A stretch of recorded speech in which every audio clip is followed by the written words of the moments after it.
One of the biggest reasons why I love Xenoblade 2 is because it's not afraid of what it is. For me, it's the culmination of what makes JRPGs JRPGs. That distinct anime feel of them, going on a journey through tons of different areas to really make you think, wow, this is a real adventure and I made lots of friends doing it. And telling you what life is truly about, the power of friendship. I don't understand sometimes how people shit on that trope so much. Aren't most stories about it in some way or another? Take Lord of the Rings, one of the most beloved movie trilogies of all time. And now we move Sam. Frodo would have never managed to throw the ring into the volcano without him. That too was the power of friendship, just a bit more subtle maybe at points since they don't yell at you like Rex does as one of his battle quotes, which I think is actually cute. I would have loved it if Gandalf just screamed, "This is for my friends" when he came back. We'll beat them with the power of friendship.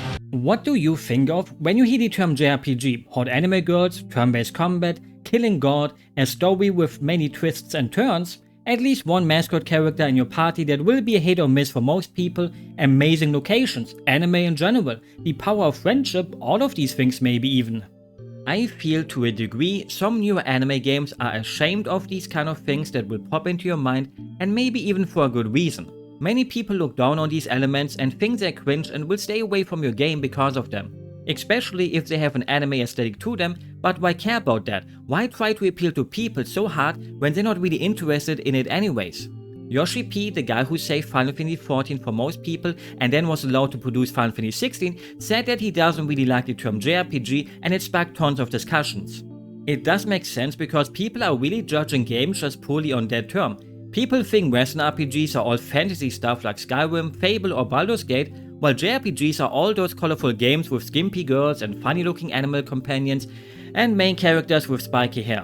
You may not want it to be that way because it's dumb, but the average person I think does see it that way even today. Despite both having lots of range that only people who actually delve deeper into them and don't just look at them from a surface level will see. Don't be narrow-minded because it will make you look like a pinhead. Also gut, Spitzkopf. Deine Zeit läuft ab. Du nennst mich Spitzkopf?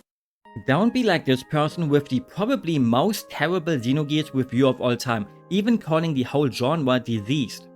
I think there's many JRPG fans online who are fairly defensive about the genre, especially whenever a new Donkey JRPG review drops, but can you really fault them when you read shit like this?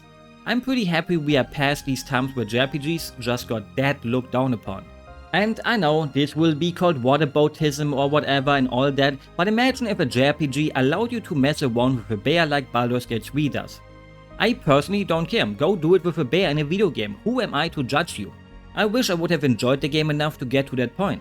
I'm not quite sure though if people would have just harmlessly memed on it like they did with Baldur's Gate 3 and instead would have done the usual, oh, those weird Japanese people are back at it again with their weird fetishes and stuff in anime. I'm not a fan of the double standard, but that's besides the point. Getting back to Final Fantasy for a moment, a perfect example of that for me would be Final Fantasy VII Rebirth and Final Fantasy XVI. Look at all the amazing goofiness that Rebirth offers you. Some people may even say it goes too overboard with tons of minigame city scenes. Just listen to the dog bow wow wow battle song. It's like what you imagined Final Fantasy VII back in the day to really be inside of your own brain. Then 16 goes into the complete opposite, and I know they wanted to make a more serious game and all that, but it lost everything that made Final Fantasy to me. I'm not gonna go against the creators' wishes and tell them what they should be doing, but I'm the customer, right? I decide if I want that game then or not. The Final Fantasy games always went through changes here and there, but they always retained the soul of what a JRPG is for me, till 16. No minigames, a drab color palette, a story that feels like a permutation of what people think a story for adults is, and then going off the rails anyway, so all the more grounded aspects of it get thrown out of the window.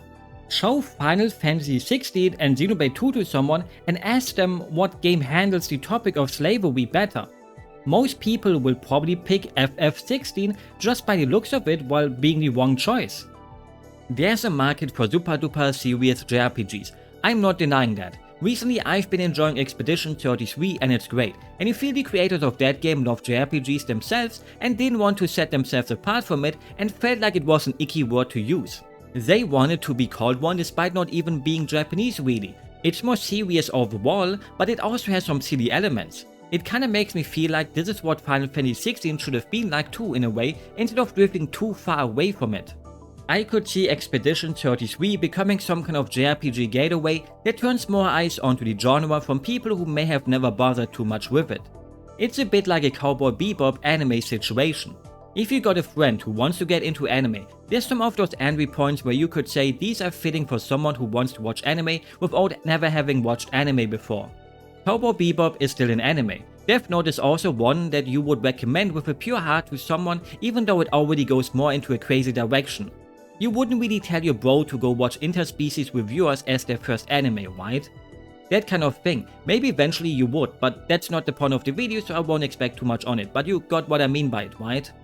And for me, Xenoblade 2 walks the perfect balance of being silly and serious. It doesn't suddenly undermine its own story by doing some goofy stuff when it's serious. When the game brings up topics like slavery, suicide and things like that, it doesn't just suddenly cut to a scene of Towa saying something dumb, yet again. I love Towa anyways though. It handles those topics with care and respect. Yeah, it has Mythra's sleepwalking scene, which obviously is a good old classic anime trope. Pyra learning what is the meaning of blushy crushy and all that, or Mythra dancing like a chicken with Koa, but what's so bad about these? Those are short scenes in such a massive game. It never hurts to also have some lighthearted moments, especially when they also make the cast grow and show you sides you otherwise would have not gotten to see. I don't mind them, because I love those kind of anime elements. For others they're cringe, for me they're cute moments. We are not the same, because not everyone can be the same. Somehow the game also has like one of the most respectful hot spring scenes in a JRPG, where normally you would have the boys try to peek at the ladies or something like that. We all have played a game like this before or watched an anime where this happens. And you would actually even expect Towa to do something like that, but nope. It's even a big foreshadowing moment in the game that you most likely won't get unless you're super duper smart and connected with what you have seen in an earlier chapter. Is this what we nowadays call subversion? You might think it's gonna do something pervy, but it doesn't. そりゃ500年ぶりの温泉ですもの。堪能させてもらわな。 Now, you might also want to bring up Chapter 4, a chapter that does drive the story forward a bit and builds up the world, but most of the big moments in it are a bit more on the what the hell am I doing here side, unless you're into this kind of shit, like I am. The game has a bug spray effect to it sometimes that keeps people who hate anime bullshit out of it. It just sprays it all over you if you hate these kind of things to make you leave if you don't like it, or maybe you actually push through it even if you hate it because you love everything around the game. Suddenly having to fight a maid robot and then a big version of her, but the thing is, I loved it. Takahashi is a total mecha geek. Then with one of the co-writers Yuichiro Takeda, who was mostly responsible for this chapter of the game. I made a whole video about defending it, but in short, it's a chapter for the mecha fans out there with lots of little references to anime like Gurren Lagann or Mazinger. Sorry. It doesn't take a genius to figure out that most of the works of Takahashi were inspired by mecha anime or manga, with Xenoblade being more on the lesser side of it because at no point you really control one yourself, with the exception of X obviously. They still exist and there's tons of them to fight against in all the games, but they're not being pushed into your face as a gameplay object, sadly. Please bring them back. Xenosaga 3 has probably some of my favorite mecha designs of all time. For me, Xenoblade 2 just really hits the perfect spot of it all because of these things.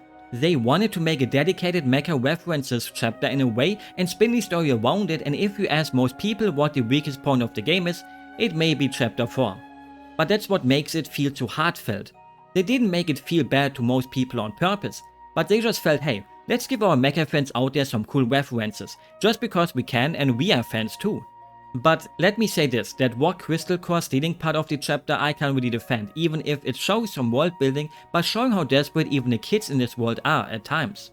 And well, people also say they hate the chapter because they got lost a lot on the way to the factory, and I never understood how. Despite those silly scenes, the actual story is just so amazing and has so many things to tell to its players, and to a degree it's also about being yourself, being true to yourself, being you despite what people think of you. Yeah, there will be a few people calling you a Kuma for playing this game, but who cares? You shouldn't. The game will look like a cringe fest to the average person, and that's fine. I think a game needs to be controversial in certain aspects of it to resonate with people in a perfect way. If a game is as smooth as an eel, then it would be boring, a problem I have with Xenoblade 3. I deleted a huge rant about the game here, but one day I shall make a video about it too and the many problems I have with it. But I don't like making videos about things I don't like, so maybe I won't. Even Xenogears has the little moments that make my brain get tickled in all the right ways because of how anime it becomes at points. and despite those, it wouldn't be wrong to call it one of the best video game stories ever, or maybe even the best one. Some people would never get past Choo Choo or facepalm if the big titty bunny girl would show up in her big wolf mecha. And let's not forget Calvina's dolphin mecha. What's the point of playing an anime game if there's no anime? There needs to be at least a little bit of anime bullshit to really get me going. Luckily, we all have different tastes and can just decide not to play games if we don't like their aesthetic. I can understand it if you don't like games that look too anime. I can understand it if you don't like games that look too grimdark. Luckily, I'm open for both. I just think it was always a bit sad how people looked at Xenoblade 2 and how it looks and thought it's bad already just because of that. Xenoblade 1 already was anime too, but not bad anime, right? Which also got more anime with the remaster. Even I, as a lover of the game, would compare the look of Xenoblade 2 to something more like Neptunia than something like Final Fantasy XII, which I would pick for Xenoblade 1's look. I actually liked the first two Neptunia games. Then I kinda got burnt out on them because they were feeling the same, but you know, it doesn't matter. And with that, I haven't even mentioned the big elephant inside of the room, the character designs.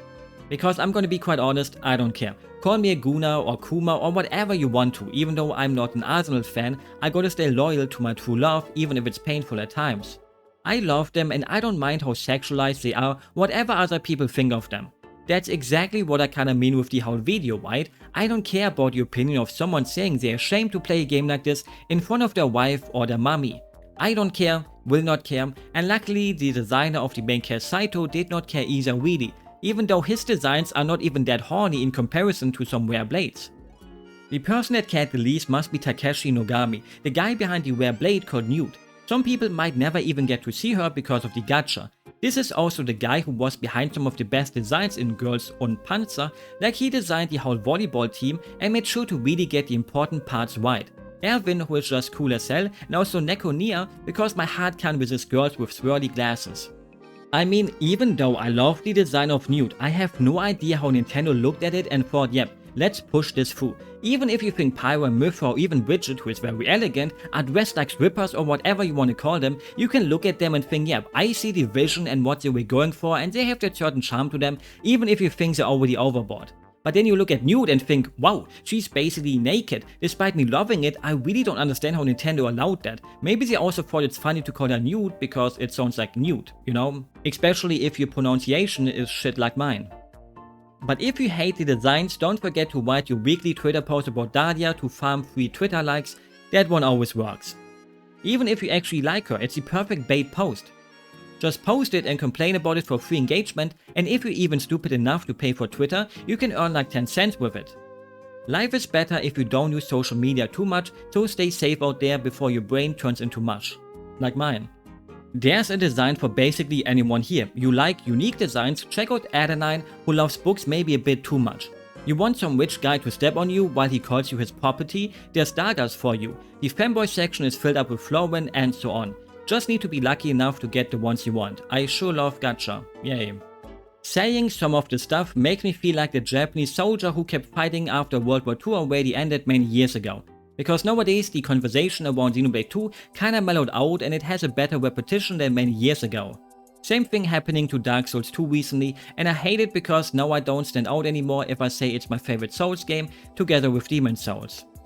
In short, I want things in my JRPGs that other people would cringe at and think it's childish and stupid as hell, mixed with serious things that make me think at points, what is the nature of man? Xenoblade 2 is, let's call it, a real otaku JRPG in a way, and I know people will go like, oh no, but otaku is a bad word, you shouldn't call yourself one because it will make you look like a loser or sound like a loser, because even real Japanese people will call you one. Wow, you're one of those weebs who's probably obsessed with Japan, even though I'm not. But I do think otaku nowadays is more like a word that, you know, kinda carries both things with it. It can be an insult to some people, but you can also wear it as a badge of pride in a way, where you go like, hey, you know, I don't care if people see me that way. And it's probably one of the big reasons why I love it so much. It just does what it wants without being afraid of being seen as dumb, cringe or too anime. In even shorter, I could say that I want games made for me, and Xenoblade 2 feels like it was perfectly made for me because I love everything about it, with a few exceptions here and there. But that's all of us. You want games you like and other people want games they like. Everyone loves pizza, but if someone puts something you don't like onto it, then you won't like it anymore. Sorry for the food metaphor, you always have to apologize if you make one. My favorite pizza toppings are tuna fish and jalapenos together. What is yours? I'm not your mom or your dad and won't be it even if you ask me to be for some reason, so make up your own mind and stay true to yourself. Be who you want to be. Just like how Nia's character arc was all about that. Don't care what others think. That was always my motto when it comes to anime, video games or anything really, after I really opened up my brain when I became older. Just like it if you like it, even if others think it's cringe. I'm long past the point of caring about anything like that. I will accept it that Xenoblade 2 is a cringe game, but I like the game, so who cares? Who won in the end? Me, because I'm playing a great game. I think most people went through a phase where they wanted to be different, to have superior taste and think, look at my style. I'm so different and so much smarter because I read Nietzsche or listen to krautrock bands and that kind of stuff, and I went through that kind of phase too, luckily only online. It's easy to fall into that hole on old internet forums where you wanted to be a standout poster, so you had to post more outlandish posts so people would know, oh, it's that guy again. Luckily that kind of persona never translated into real life, which would make me cringe even more because real life stuff is more cringe to remember than stuff you did on the internet. With that said, I hope you enjoyed the video and will have a good day, a good night or whatever fits your time zone, and normally I always add something unrelated here, but I can't really think of anything to say except that I had no idea how to make the thumbnail of the video and want to say I don't regret my emo phase in high school. Just like how Nia wouldn't if she went through one. Maybe she did, actually she didn't, but you know, it would have been cute. Bye bye.